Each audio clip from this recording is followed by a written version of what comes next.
Hello students, today we are going to discuss about the bacterial initiation. Into the last lecture we have to discuss about the initiation complex or 30th specifically 30th initiation complex. Into the 30th initiation complex there are the three specific sites, that is the A site, P site and E site, and then the specific mRNA that can carry the Shine-Dalgarno sequence, and at the 5' end this the specific 30th ribosomal subunit recognize the Shine-Dalgarno sequence and they will be bind to the nascent they bind to be the mRNA, and then the specific ribosomal subunit they will be synthesize the proteins. But the specific types of the ribosomes or specific rRNA, they can provide the site for the protein synthesis.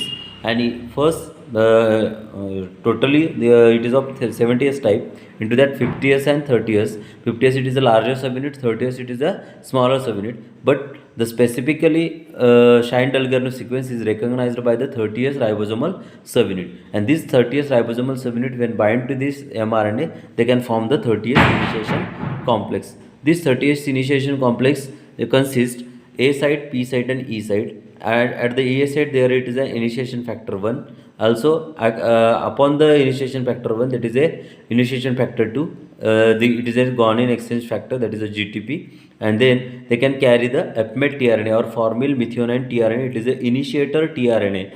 They will be required for the initiation of translation. And then at the E side there it is an initiation factor 3. These are the three important initiation factors are required for the initiation of bacterial translation. The specific types of after the initiation complex there are the specific steps.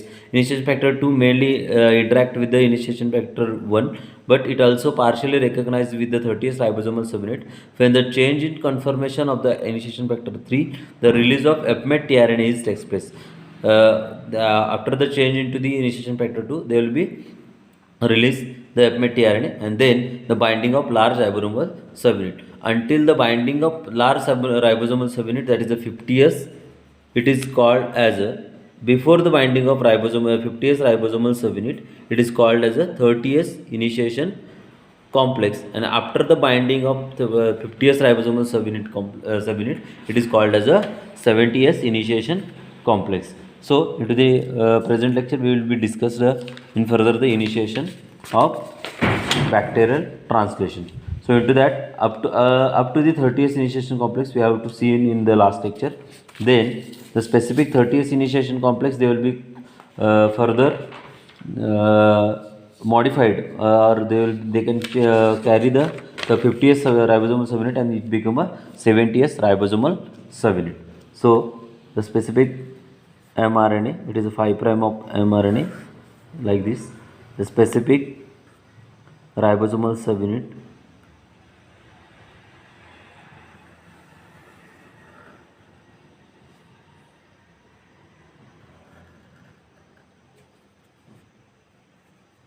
then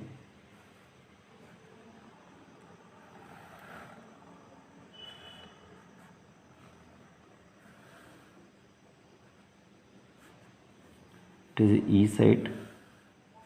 E stands for exit site. From this site the specific tRNA they will be left from the 70s complex.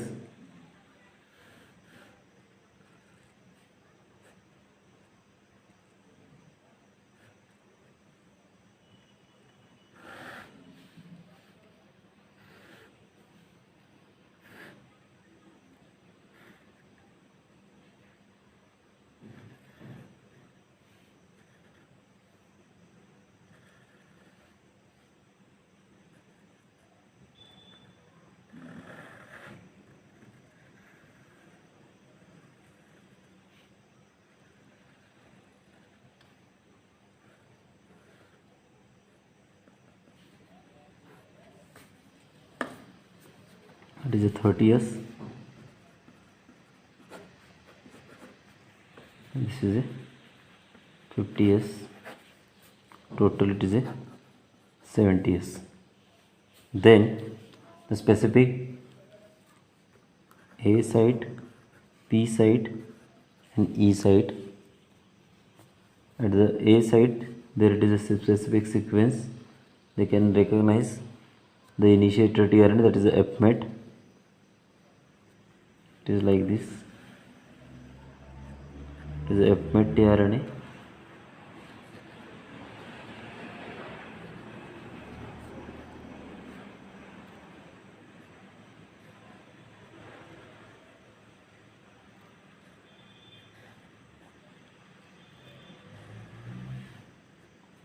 Here it is also next one, that is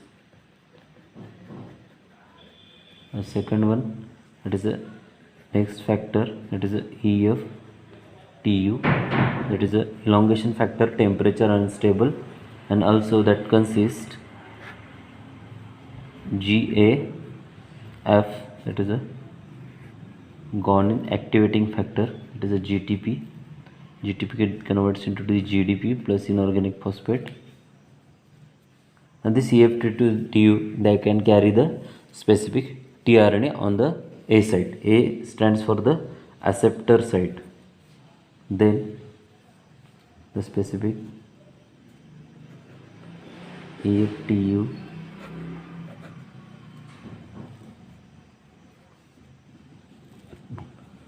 here EFTS,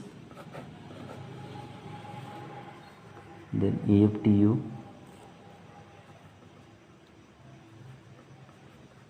TU into the specific GDP format, then EFTU, EFTU, EFTS complex, that is EFTU to EFTU GDP, EFTS to EFTS, then EFTU, it is in the GTP format. Then the specific EFTU to EFTS, and then the specific loaded EFTU GTP, they can carry the loaded tRNA at the A site. Then it is a 5' end, it is a 3' end, it is a P site and E site.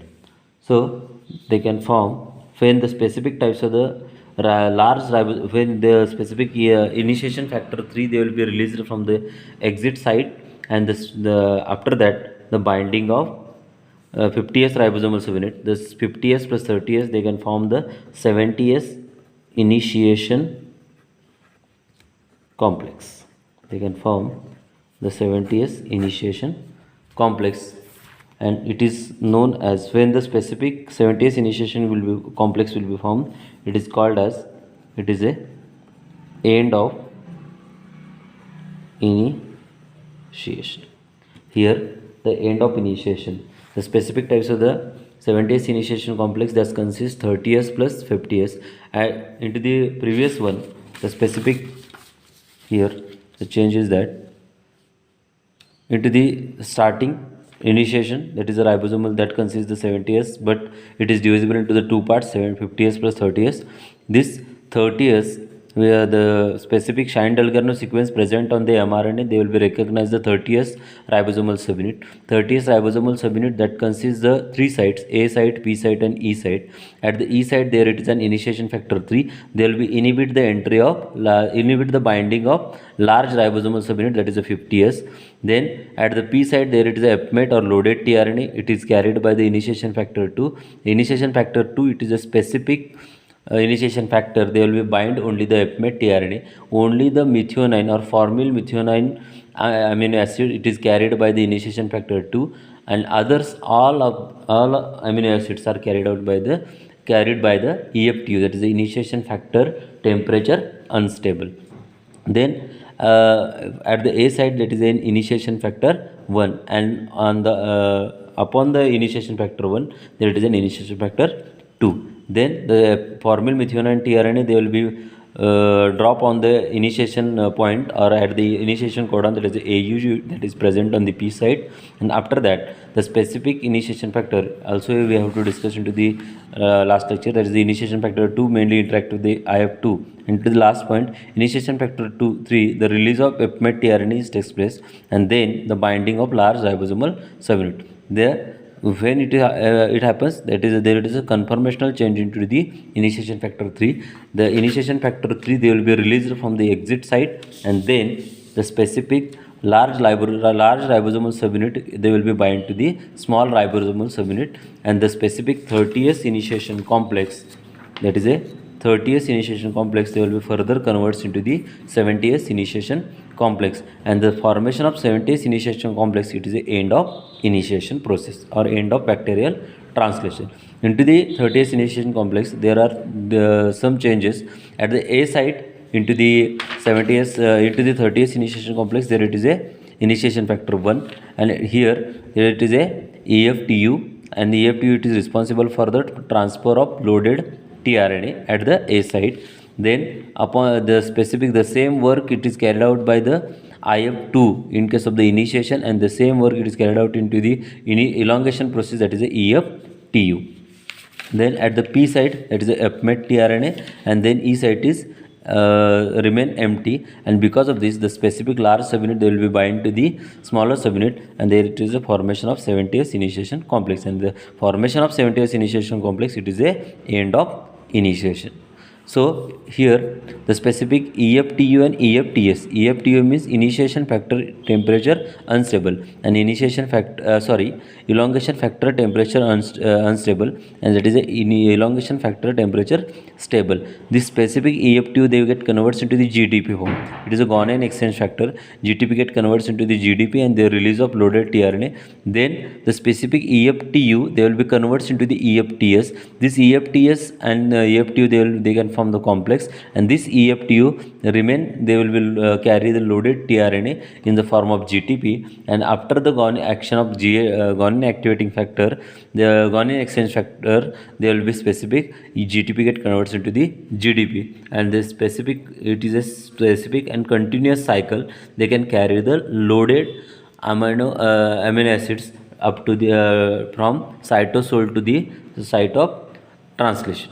So it is about the initiation of bacterial translation. So remaining elongation and termination we will be discussing to the next lecture. Thank you.